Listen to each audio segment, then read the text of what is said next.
ನಮಸ್ಕಾರ. ಸ್ವಲ್ಪ ಕನ್ನಡ ಗೊತ್ತು, but after listening to chairman, he spoke in a multilingual fashion, and I know Mangalore is a multilingual city, and in fact some of my close friends stay here, and so Kannada, Tulu, then Konkani, and then one particular language. What is it? Bari. And of course Hindi, Urdu, all that, of course English. So anyone I meet from Mangalore knows at least 3-4 languages. And so I think I should start by congratulating all of you for being part of this family, of Port family, and also thank all of you for this opportunity given to me to meet you today. And I'd especially like to thank the Mangalore Port Authority and the chairman and his team for having organized this interaction with all of you. Bada chennage arrange ಮಾಡಿದ್ದಾರೆ. ಅವರಿಗೆ ನಮ್ಮ ಧನ್ಯವಾದಗಳು. Okay. This was extempore. Yours was red. So next time I come, I'll write it and I will deliver it. So usually when I go to ports, this is a very standard kind of a part of the program where we interact with stakeholders. The idea being that we are able to listen to them, get to know about their grievances, get to hear about what the port is doing or not doing, and see if we can contribute to resolving some of these issues. Usually, the stakeholders, are very positive about the port and tell us about all the good things about the port, which is a very welcome feature because nobody likes to listen to negative things. But like I said, the aim of this exercise is to not listen to praise about oneself. You might say that the port sector is doing very well, the shipping sector is doing very well, but the idea is not that. The idea is to learn so that the inputs that we get from you, we can use to improve policy and to intervene in a manner which is good for everyone. It should be win-win for everyone. We are all aware that we cannot grow without you, and you are also aware, like you said, the Stevedore Association President said he's also 50 years. He's had a 50-year association with the port, and the port is going to celebrate its golden jubilee this year. So your association with the port is as old as the port itself, which means right from the time of inception, you've been associated with the port, which is a great thing. So the port has grown because of the loyalty of its stakeholders, and they are eager to see it grow and to grow with it. That I recognize, and that is something that we applaud you for, and I should thank you with folded hands for the support that you've given us as stakeholders.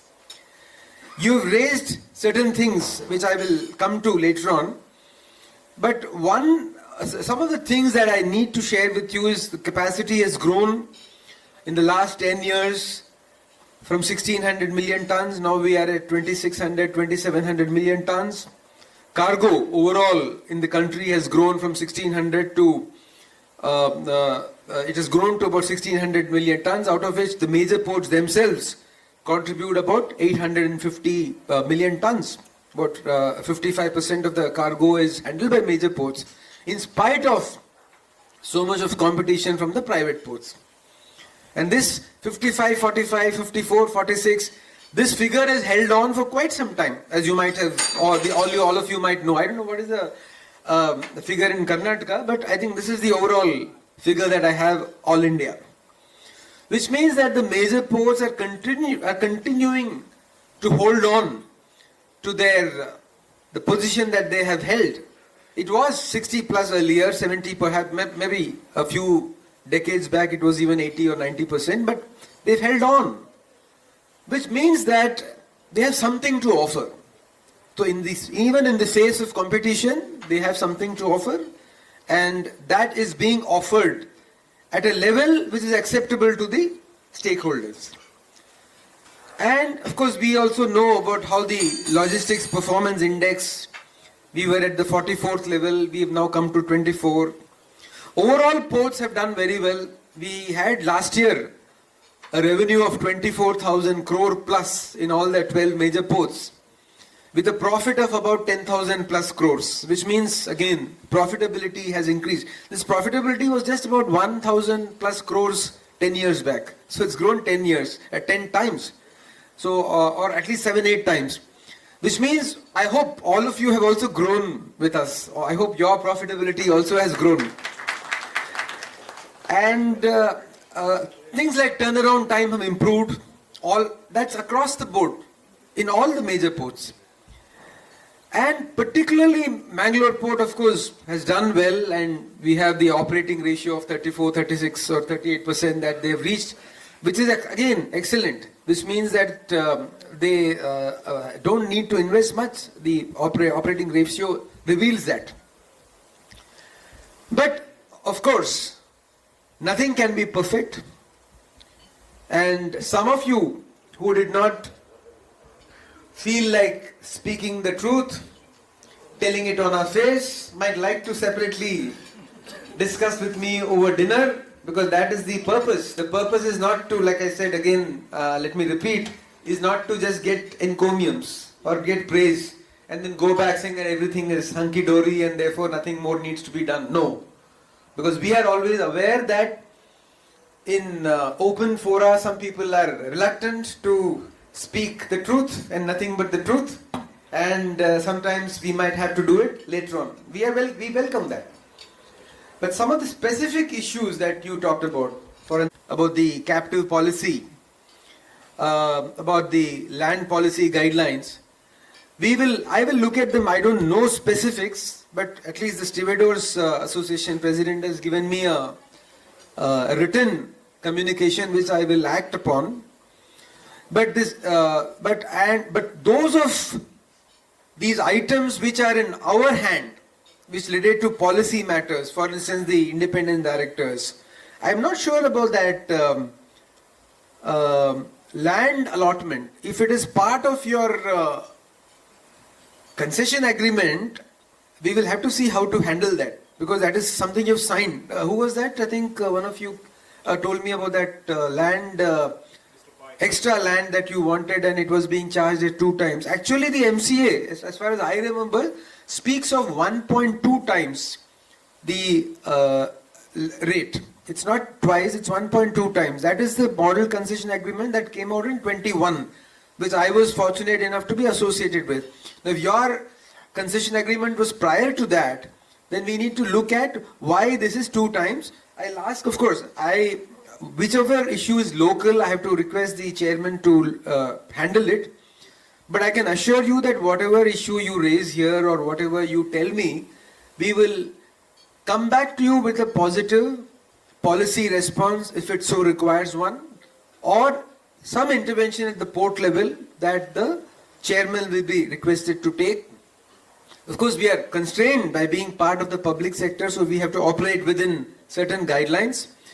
But it has been our endeavor under the leadership of our Honorable Prime Minister, that whatever we do, in fact that is what he tells us, desh ke hit mein kariye. Whatever you do, desh ke hit mein kariye. And it's an extraordinary kind of dispensation that we've been given. And we are proud to be working in such a dispensation where we can say that, look, we will deliver what is good for the country efficiently, effectively, and absolutely fairly and transparently. We've been given that task, and so we will do it. And we will do it to the best of our ability. And therefore this vision that the Honorable Prime Minister has laid out, the Maritime Amritkaal Vision 47, in which there are several things, deep draft ports, ports with larger capacity, green ports, sustainable ports, smart ports, digitalization, efficiency, ease of doing business, and shipbuilding, ship repair, etc. All these things. And also global presence of India, waterways, cruise tourism. I mean, you think of anything in the shipping port sector, it is there in that vision. And that is what we are trying to implement. For instance, today I went to tomorrow I'm due to visit some shipping yard. That is the CSL's local shipping yard at Udupi. Today I went to Chaugule. It was revealing the kind of work that has been just set up last year, a couple of years back. And today there is a buzz across the country about the shipping port sector. People are talking, what is this MDF, Maritime Development Fund? What is this shipbuilding financial assistance policy?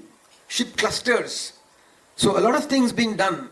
What is this mega port at Vadavan?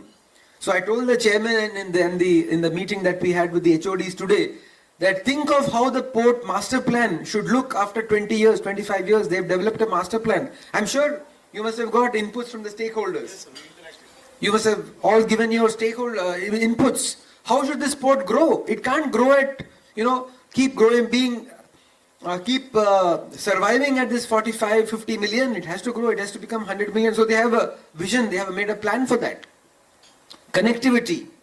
What other cargoes? Should we expand into the sea or should we expand elsewhere? Should we have a satellite port? And so on. So I think all of you should also join the port in this exercise. We welcome all constructive suggestions, constructive criticism, because that is how we want to grow. And we cannot grow if you don't support us. And many of you, like I said, MRPL and IOCL, many people are here and they all said that they have grown and they would like to grow more. And it is our duty and our endeavor to ensure that whatever growth you want to achieve, that is supported in whatever way, whether it's policy or whatever else way, we will do that. And lastly, let me tell you that unfortunately, though I planned several times to come to this beautiful city of Mangaluru, like you said, beautiful, really such a beautiful city. I came here 3-4 years back. Somehow it kept getting postponed because we felt that the chairman and deputy chairman are doing such a good job that, we don't have to visit so often. But it got postponed because of various official reasons. But I'm glad that I finally made it and met all of you. And I think once the anniversary celebrations are due in a couple of months, and so much of work is happening that we think within a couple of months, I think one more visit will become due. And then I will tell you what happened to all the points that you made today. Because today you're making it for the first time, so offhand I cannot reply to you. But when I come next, within a couple of months, Nishchaya, questions ge answer ನಾನು ಕೊಡ್ತೀನಿ. So again, thank you very much for this opportunity, and hope that during the interactions we will have more to discuss. Thank you so much. Thank you, sir.